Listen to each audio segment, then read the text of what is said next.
ಇದು ಮಂಗಳವಾರ ಸಾಯಂಕಾಲದ ಮೇಲೆ ಶೂಟ್ ಮಾಡಿದ ವಿಡಿಯೋ, ಒಂದು small video. And welcome to ನಮ್ಮ ಕುಟುಂಬ ಕನ್ನಡ ವ್ಲಾಗ್ಸ್. ನಾನು ನಿಮ್ಮ ಪ್ರೀತಿಯ ಕನ್ನಡತಿ ಭಾಗ್ಯ. ಫ್ರೆಂಡ್ಸ್, ಎಲ್ಲರೂ ಹೇಗಿದ್ದೀರಾ? ಎಲ್ಲರೂ ಚೆನ್ನಾಗಿದ್ದೀರಾ?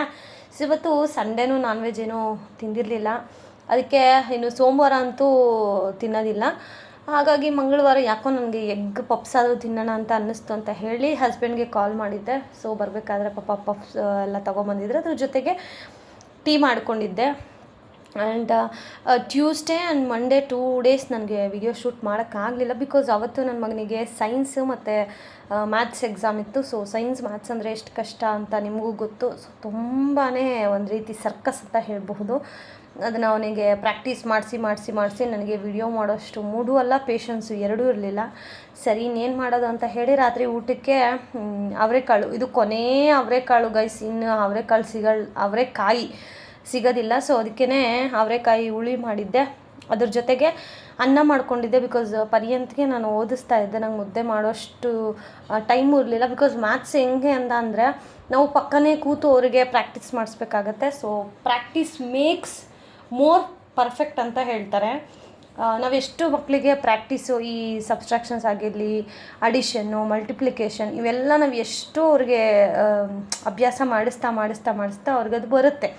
ಹಾಗಾಗಿ ಅವ್ನ ಪಕ್ಕನೇ ಕೂತಿದ್ದು ಮ್ಯಾಥ್ಸ್ ಕಂಪ್ಲೀಟು ಟೇಬಲ್ಸಿಂದ ಹಿಡಿದು ಎಲ್ಲವನ್ನ ಹೇಳ್ಕೊಡೋಷ್ಟೊತ್ತಿಗೆ ಲೇಟೇ ಆಗೋಯ್ತು. ಸರಿ ಸಾಂಬಾರು ಹೇಗೋ ಮಾಡಿಟ್ಟಿದ್ದೆ, ಇನ್ನು ಮುದ್ದೆ ರೀ ಇವತ್ತೊಂದಿನ ಮುದ್ದೆ ಬೇಡ ರೀ ಅಂತ ಅಂದೆ. ಸರಿ ಆಯಿತು ಅಂತ ಹೇಳಿ ಅವರೂ ಒಪ್ಕೊಂಡ್ರು. ಅವ್ರು ಒಪ್ಕೊಳ್ಳೋದೇ ತಡ, ಬೇಗನೆ ಹೋಗಿ ಅನ್ನಕ್ಕಿಟ್ಟೆ. ಸೊ ಅನ್ನಕ್ಕಿಟ್ಟು ಈಗ ಅನ್ನ ಮತ್ತು ಅವರೆಕಾಳು, ಕೊನೇ ಅವರೆಕಾಳು ಸಾಂಬಾರು ಗೈಸ್ ಇದು. ಇನ್ನು ಅವರೆಕಾಳೆಲ್ಲ ಸಿಗೋದಿಲ್ಲ. ನಿಮ್ಮ ಕಡೆ ಸಿಗುತ್ತಾ? ಕಮೆಂಟ್ ಮಾಡಿ. ನಮ್ಮ ಕಡೆ ಅಂತೂ ಎಲ್ಲ ಗಿಡಗಳು ಡೆಡ್ ಎಂಡ್ ಆಗಿ ಎಲ್ಲ ಏನಂತೀವಿ, ಗಿಡ ಎಲ್ಲ ಕಿತ್ತಾಕಿ ಈಗ ಹೂವಿಂದು ಮತ್ತು ಸೌತೆಕಾಯಿ ಇವೆಲ್ಲ ಹಾಕಿದ್ದಾರೆ. ಬಿಕಾಸ್ ಇನ್ನೇನು ರಾಮನವಮಿ ಬಂತಲ್ಲ, ಸೌತೆಕಾಯಿಗಂತೂ ತುಂಬ ಡಿಮ್ಯಾಂಡ್ ಇದೆ. ಆ್ಯಂಡ್ ನಮ್ಮೂರಲ್ಲಿ ಆಲ್ಮೋಸ್ಟ್ ಎಲ್ಲ ತೋಟಗಳಲ್ಲೂ ಸೌತೆಕಾಯಿ ಹಾಕಿದ್ದಾರೆ. ಆಮೇಲೆ ಇದು ನೆಕ್ಸ್ಟ್ ಅಂದರೆ ಬುಧವಾರ ಬೆಳಗಿನ ವೀಡಿಯೋ.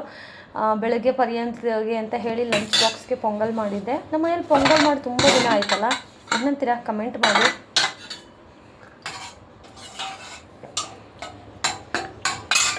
ಸೊ ಈಗಂತೂ ನೀರು ಕುಡಿದೇ ಇರೋಕ್ಕಾಗೋದಿಲ್ಲ ಗೈಸ್. ಪೊಂಗಲ್ ಬಿಸಿಲಿಗೆ ತಂಪು, ಮತ್ತು ಆದಷ್ಟು ತುಂಬ ಜನ ಏನೇನೋ ಹಾಕ್ತಾರೆ, ಶುಂಠಿ, ಕೊತ್ತಂಬರಿ ಸೊಪ್ಪು, ಏನೇನೋ. ಬಟ್ ನನ್ನ ಮಗನಿಗೆ ಅವು ಯಾವೂ ಇಷ್ಟ ಆಗೋದಿಲ್ಲ. ಈ ರೀತಿ ಮಾಡಿದ್ರೇ ಅವ್ನಿಗೆ ಇಷ್ಟ ಆಗೋದು.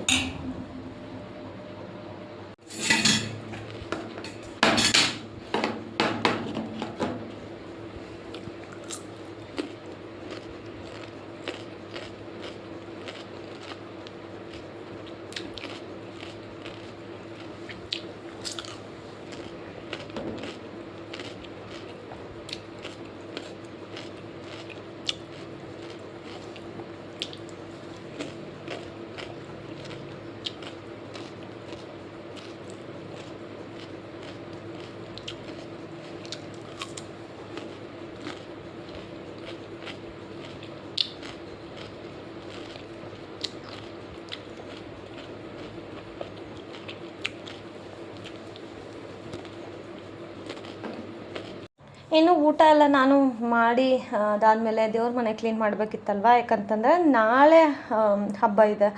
ಸೊ ಗುರುವಾರ ಬೆಳಗ್ಗೆನೇ ದೇವ್ರ ಪಾತ್ರೆ ಎಲ್ಲ ತೊಳ್ಕೊಂಡು ಪೂಜೆ ಮಾಡೋದು ಸ್ವಲ್ಪ ಕಷ್ಟ ಆಗುತ್ತೆ. ಅದಕ್ಕೆ ಬುಧವಾರ ಬೆಳಗ್ಗೆನೇ ನಾನು ದೇವ್ರ ಪಾತ್ರೆ ಎಲ್ಲ ಕ್ಲೀನ್ ಮಾಡ್ಕೊತಾ ಇದ್ದೀನಿ.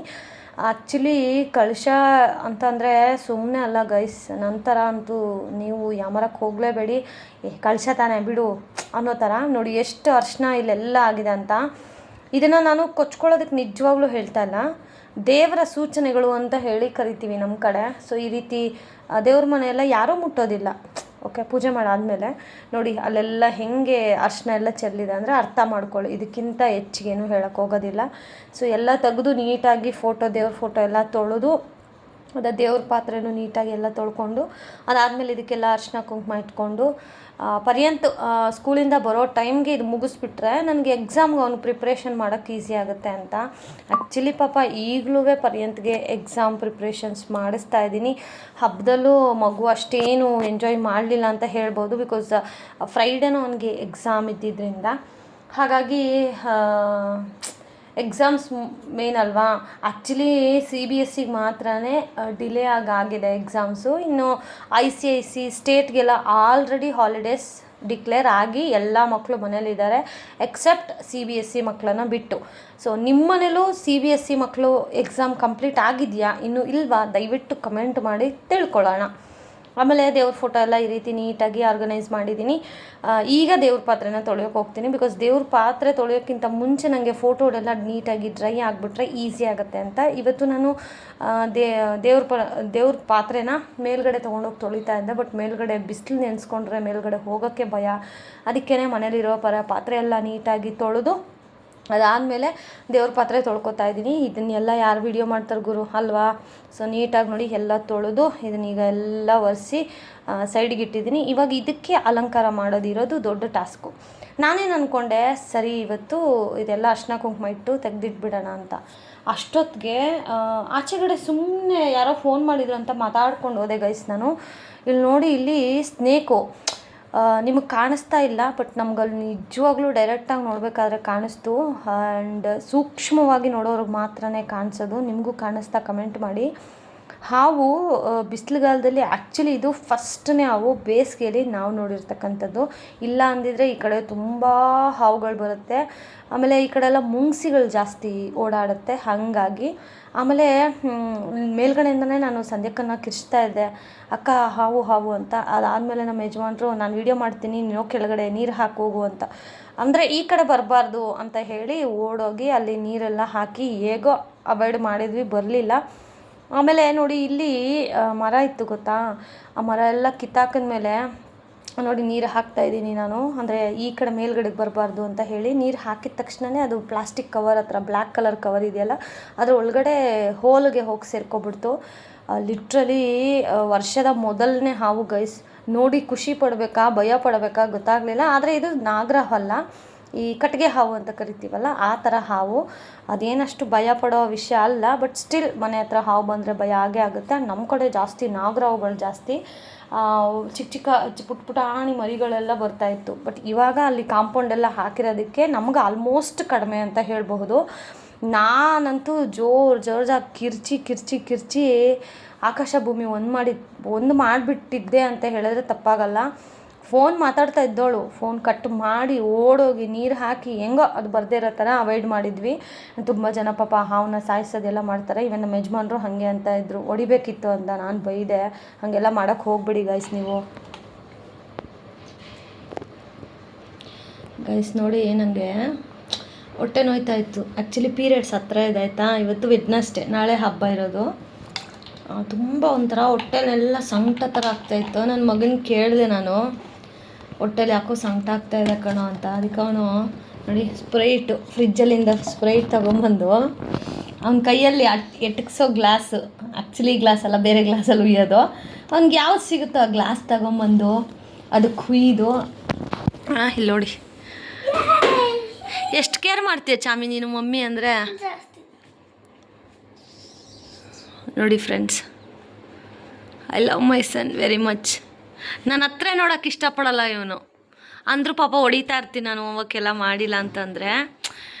ಏನು ಅನಿಸುತ್ತೆ ಚಾಮಿ ನಿನಗೆ ನಾನು ಹೊಡೆದಾಗ ಹೋಮ್ವರ್ಕ್ ಈ ಕಡೆ ಬಾ, ಚೇರಲ್ಲಿ ಕುತ್ಕೋಗ್ಲಿ, ಈ ಕಡೆ ಬಾ. ನಾನು ಇವಾಗ ನೀನು ಎಕ್ಸಾಮ್ಗೆಲ್ಲ ಪ್ರಿಪೇರ್ ಆಗ್ತಾ ಇರ್ತೀಯಲ್ವಾ, ನೀನು ಕಲ್ತಿಲ್ಲ ಅಂದರೆ ಒಂದು ಸತಿ ಎಲ್ಲ ಹೊಡಿತಾ ಇರ್ತೀನಲ್ವಾ.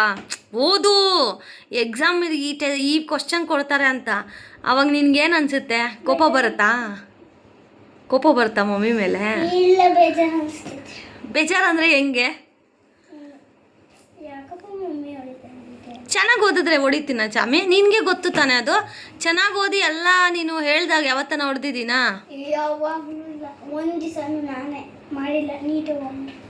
ಅದೇ ನೀಟಾಗಿ ಮಾಡದೇ ಇದ್ದಾಗ ತಾನೇ ನಾನು ಹೊಡಿತೀನಿ. ಇಲ್ಲ ಅಂತಂದರೆ ಯಾಕೆ ಹೊಡಿತೀನಿ ಚಾಮಿ? ಆದ್ರೂ ನೀನು ಮಮ್ಮಿಗೆ ಹುಷಾರಿಲ್ಲ, ಬೇಡಮ್ಮ, ಮಮ್ಮಿಗೆ ಹೊಟ್ಟೆ ನೋವು ಬಂದರೆ ತಿರ್ಗೋಬೇಕಲ್ಲ. ಅಲ್ಲ ಕಣೋ, ಅಷ್ಟೆಲ್ಲ ಮಮ್ಮಿ ಹೊಡೆದ್ರು ಮಮ್ಮಿಗೆ ಹೊಟ್ಟೆ ನೋವು ಹುಷಾರಿಲ್ಲ ಅಂತಂದರೆ ನೀನು ಕೇರ್ ಮಾಡ್ತೀಯ ತಾನೆ? ಯಾಕೆ ನಿಂಗೆ ಅಷ್ಟಿಷ್ಟ ನಮ್ಮ ಮಮ್ಮಿ ಅಂದರೆ? ಎಷ್ಟಿಷ್ಟ? ಎಷ್ಟು? ಅಷ್ಟೇನಾ? ಹ್ಞೂ ಅಷ್ಟೇನಾ? ಅಷ್ಟೇನಾ? ಆ್ಯಕ್ಚುಲಿ ಅವನು ಯಾವಾಗೂ ಹೇಳೋದು ಒಂದೇ, ನೀನು ಎಷ್ಟು ಇಷ್ಟಪಡ್ತೀಯ ನನ್ನ ಅಂತಂದರೆ ಮೂನವರೆಗೂ ಸಣ್ಣವರೆಗೂ ಇಷ್ಟಪಡ್ತೀನಿ ಮಮ್ಮಿ ಅಂತಾನೆ. ಅದು ಕೇಳೋಕ್ಕೆ ಒಂಥರ ಖುಷಿ ಗೈಸ್.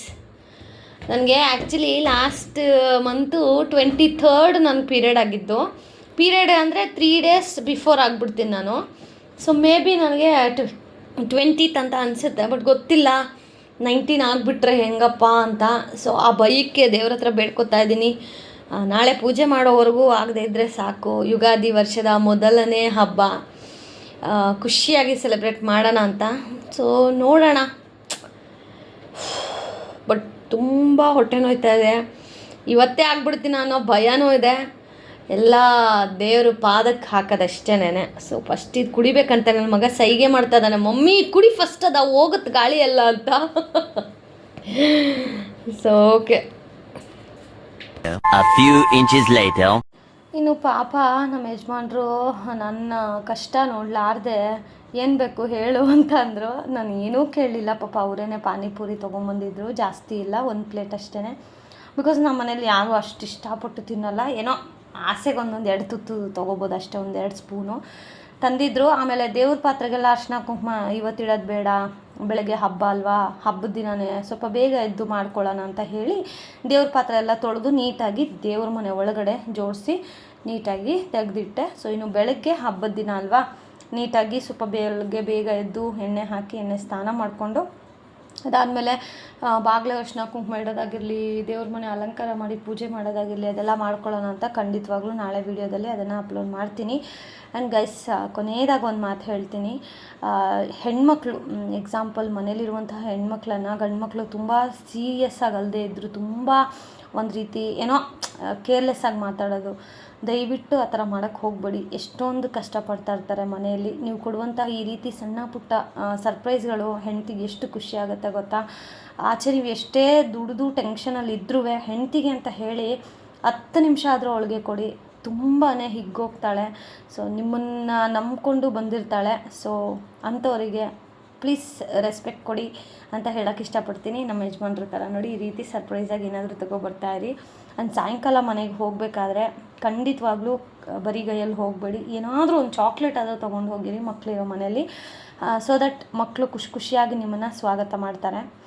ಏನೂ ತೊಗೊಂಡು ಹೋಗಲಿಲ್ಲ ಅಂತಂದಾಗ ತುಂಬ ಡಿಸಪಾಯಿಂಟ್ಮೆಂಟ್ ಆಗ್ತಾರೆ ಮಕ್ಕಳು. ಹಾಗಾಗಿ ನನ್ನ ಇಂಗ್ಲೀಷ್ಗೆ ನಂಗೆ ಗೊತ್ತು, ಈಗ ಯಾರಾದರೂ ಕಮೆಂಟ್ ಮಾಡೇ ಮಾಡ್ತಾರೆ, ಕೆಲವೊಬ್ರು ಇರ್ತಾರಲ್ವಾ ಕಾಯ್ಕೊಂಡು, ಅಂಥವ್ರಿಗೆ ಹೇಳ್ತಾ ಇದ್ದೀನಿ, ನನ್ನ ಇಂಗ್ಲೀಷನ್ನು ಕರೆಕ್ಟ್ ಮಾಡೋದು ಬಿಟ್ಟು ನಿಮ್ಮ ಜೀವನವನ್ನು ಕರೆಕ್ಟ್ ಮಾಡ್ಕೊಳ್ಳಿ ಅಂತ ಹೇಳ್ತಾ ಇವತ್ತಿನ ವಿಡಿಯೋ ಹೇಗೆ ಅನ್ನಿಸ್ತು ಕಮೆಂಟ್ ಮಾಡಿ. Lots of love. Bye bye.